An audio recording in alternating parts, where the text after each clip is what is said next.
Hey, I'm Matt Manny. Thanks so much for joining me for today's devotional thought.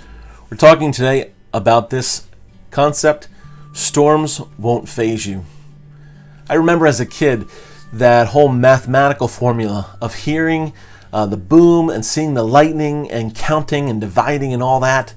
And if you remember that light travels faster than sound, and so you see the light or the flash from the lightning, and then you count and you hear the boom from the thunder, and you can divide it by 2, and that'll tell you about how far away the lightning struck. So the closer the flash of light and the sound and the boom of the thunder, the closer you know the lightning struck. As a young dad, I remember coming home from a family errand one time. All our kids were real tiny, toddler age, and so it was pouring outside, and we got home, and as I'm trying to wrestle the kids out of the car seat, I'm just getting soaked. There was absolutely no way of trying to stay dry. And so my older two, they were a little bit able to help themselves, and so they're scrambling, squealing, trying to get out of the car. I got kicked in the chin a couple of times and kicked in the gut. So I'm trying to help the younger two get out of their car seats. It's like an Olympic feat almost, trying to get them unbuckled. And so as we're trying to get inside, by the point we got to the front door, we were just soaked. And so I thought, well, maybe we can make the most of this situation. So I turned around, we went out to the sidewalk, and we were already soaking wet, and we started kind of hopping through some of the puddles.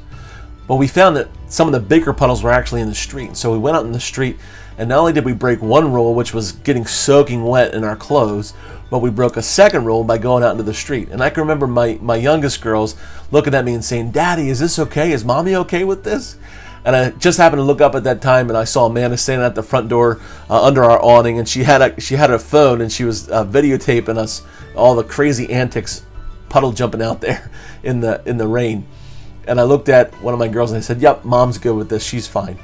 And so as we were hopping around out in the street, the girl said, "Well, this is okay because Daddy's out here with us in the road, right?" And I said, "That's right."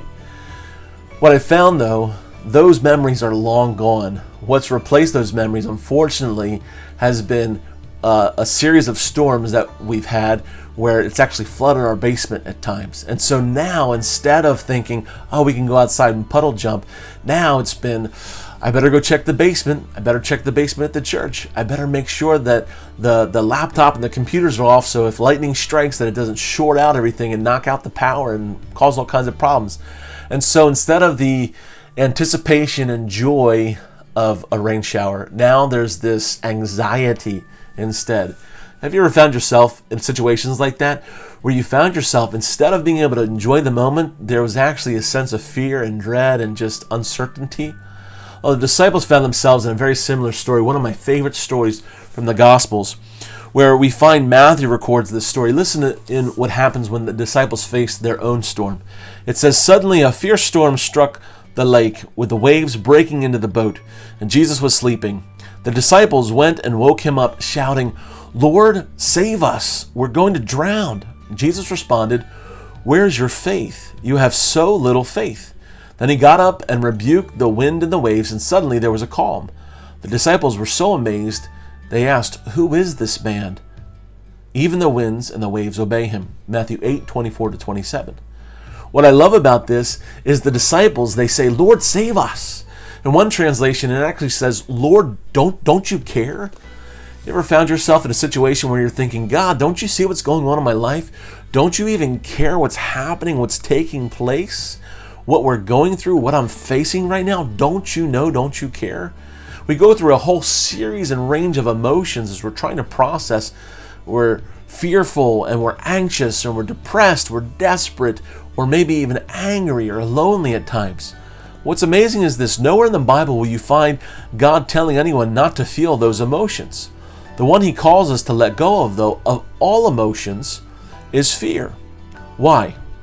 Because I think fear has the capacity to kill our faith. Fear can cause us to stop trusting God. And faith is the basis of our relationship with God. And so if we allow fear to replace our faith, we allow fear to get in the way of our trust in our Heavenly Father. The trust we have with God flows from our faith in Him. And what we find is this: instead of being afraid of going out and jumping into the puddles, maybe we need to remember next time we face a storm that our Father is close, right at hand for us, watching us, present with us, overseeing all that's taking place. And instead of being fearful, we need to look to our Father and place our trust and our heart in His hand. Thanks so much for watching today's devotional.